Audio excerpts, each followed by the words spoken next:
Wiltshire cotton socks. You're with us, which is lovely.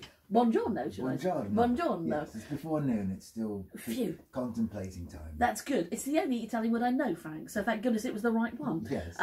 So before we go into your roots, it's a new album, and it has been described as your kind of most soulful album yet. Do you think that's a good description? I think so. I spent all of last year writing it at a very kind of leisurely pace at my studio in London, and the arrangements came together very slowly, very organically with my musicians. And I guess soulful is a good word. It's less immediate than things I've done before, so you need to kind of you need to listen. It requires attention. It's not the easiest thing to listen to, but I think that's a good thing. You're investing as a listener, you have to invest in it as well. Yes, yes. And it's got kind of Eastern and Western sort of influences. Listen to lots of different folk music, and some other work I've done in my studio involved some Eastern folk, Indian drums, dholaks and tablas, and I liked those a lot, and it meshed really well with acoustic guitar. It just did something very warm. It's like those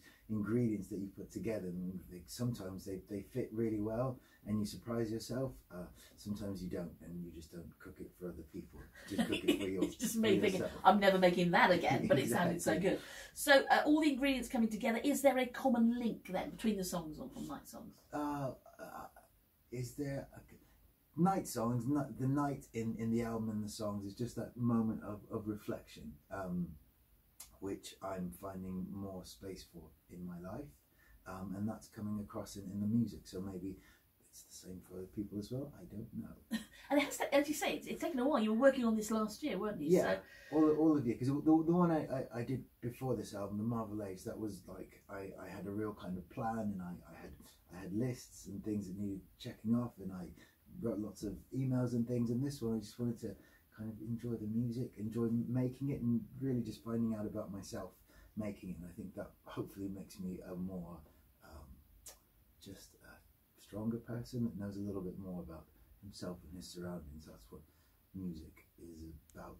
And for you, it started quite early because it was your mum's record collection, wasn't it? That kind of inspired you a bit, got you going? Yes, my dear mum had a small but very fantastic record collection that consisted of Bruce Springsteen and Bob Dylan and Dire Straits, Bob Marley, The Police, the really good stuff. She went for the creme de la creme, didn't she? Yeah, just really the good stuff. And when I was very young, my dad, he went to America on a work trip, and he was like the first of the Cinelli clan to go over the pond, and he brought back a Bruce Springsteen vinyl, and I remember it was just a golden thing in my house, like this vinyl from America, and it says Bruce Springsteen on it, and so I wasn't allowed to touch it.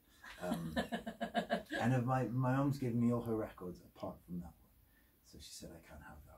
That's, to be honest, that's reasonable. Yeah. I'm thinking it's got a special place, so that's one fine. I want. You mentioned New York because you have gigged in New York, haven't you? Yeah, I played there lots. It's just somewhere where I've kind of made some friends and built a little. I wouldn't go as far as to say a home, but it's a nice place where I go to and just made friends with with clubs and venues, and that's what touring is about for an independent musician. You go out and you make connections, and then you go back and then you make friends and you keep playing. And New York is one of those places that's been good to me, and I love it. Is there a different audience? Because I say you're playing in Sutton Bench at the Wellesley Arms tonight, aren't you? So is it a different audience, New York audience, or it's just? It's not. No. It's not. It's people who are there to hear music, and I'm there to play music. They have different accents and might choose different drinks, but it's the same. They're people, people. It's no. People often ask me like, "Oh, where's your, what's the best audience to play to?" And there isn't one. It's just whoever is listening. It can be. I've had really incredible gigs where I've played to literally a handful of people or less, and they've just been really memorable occasions. So it's just if the people are there to listen to the music, and I can kind of transmit the stories in the best way I can, which doesn't always happen. Some nights there'll be, oh, that just worked. I was able to just kind of lock into something, and when people perceive that, then it's quite exciting. I love the idea that the audience stays the same. Maybe the drinks are different. Although maybe tonight in Wales, to be honest, everyone's buying a Manhattan. Who knows? Who knows? Wouldn't that be great? Yes. In Sutton Venture, Manhattan's going down as a storm. If we want to find out more about you, I guess online you've got the website and everything? Yes. So my website is probably the easiest place, and just recently, along with the album, I made an EP of acoustic tracks that will be very similar to what I'm going to perform today. And I've made that free on my site, and it's just, again, a nice way to connect to with people. They can just have that, and it gives me a lot of pleasure knowing that they can just have that and enjoy the tracks. And if they want the album, that's there as well. But as long as they listen to the music, that's why I make it. Brilliant. Well, the new album is called Night Songs. Are you going to play a track from the album? Yes, I'm going to play a track called Stay Strange, which is the first, I guess, single from the track, and it's an upbeat one, and so I'm going to play that one. Brilliant. Would you like to make your way? Saunter, yes. Frank, if you could.